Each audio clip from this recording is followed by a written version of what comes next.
Hi, I'm Chantaline Carpentier. I'm the head of the Trade, Environment, Climate Change and Sustainable Development branch of the International Trade and Commodities Division of the UN Conference on Trade and Development, UNCTAD.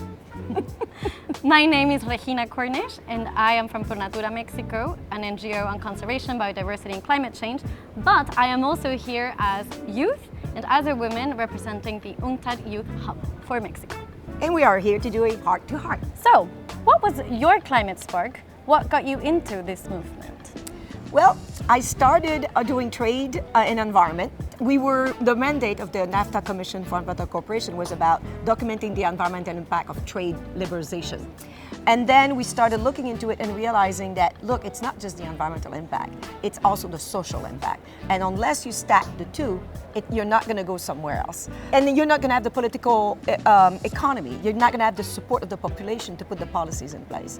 And so I left the NAFTA CC, went to the UN to work at the Commission on Sustainable Development. I was the major group coordinator for the UN for Rio Plus 20. Okay. So with the youth group, the women's group, so people that you represent, the indigenous people, the industry, and to get their voice into sustainable development as countries are putting in place ambitious policies to achieve the climate goal that we set for ourselves, they're intersecting with trade.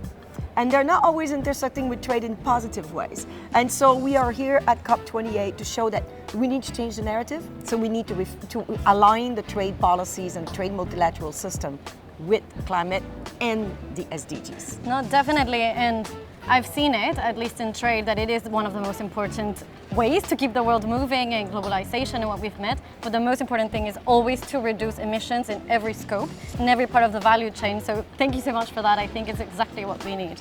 Thank you. May I ask you now, when you think about the future, how do you feel and why? I guess at the beginning you always feel a bit scared about the future and you get anxious and frustrated that we just keep going forward and we just keep hearing how this year was the hottest year in the world and it just keeps getting scarier and scarier. But I also feel hopeful in the sense that every year we see how technology has been growing and innovating and we're being inventive and people are actually stepping in. So in that sense, my last word would be hopeful, because I do think that people are finally understanding it, at least my generation I believe is, and there's no stepping back and it's how we should go forward and go on. And what about you? What do you think about the future? How do you feel? I feel that we have the technology, the know-how to meet the SDGs, including climate change. The problem we're having right now is many of these innovations are on the ground, they're not being documented and therefore they're not being scaled, they're not being financed. What gets financed is the innovation out of the Silicon Valley and Cambridge, but there's youngsters like you and then women around the world, a lot of women in the remote areas and young people that basically are innovating, as you say, they're finding the solution, and now we need to get to the critical step of making sure they get the financing, they get the investment. And I also feel that we're finally having a discussion around changing the economic and the business model, because we need to stop having an economic model that is advancing one dimension of the SDGs, which is the economy, at the expense of the other two. Yep. And this is what I am so hopeful and I'm so confident in your generation, because I think that the narrative is changing and you guys have the mindset to do it with the technology. The creativity with the technology, you're digital natives. So for you, it's like normal. It's like the way to go. So I'm very hopeful about that. What was your climate spark? What got you into this movement? I actually began in the financial services sector and the trade sector at the WTO as an intern, and then slowly moved more into integral ideas, gender and climate. And every time climate must be there at the forefront is the conversation. What can we bring, what is innovative, and how can everything start to cross over? And at least I'm here because I believe we're at the right side of history, and if we don't act now, it'll be too late. Indeed. The only thing I would add is that developing countries, so they are fiscally constrained right now because of COVID, because of the high debt they're in. So we need to have solidarity. There's no point, if the whole North decarbonize, we're not going to get the 1.5. So we need to use solidarity, cooperation, co-creation with the partners in the South and in the North. Exactly. No, coming from Mexico, and I've seen it a lot in various types of discussions and even public policy.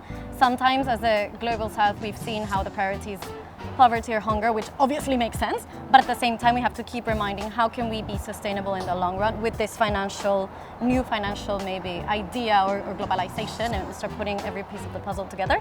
So I'm happy to be here and be a part of that puzzle piece.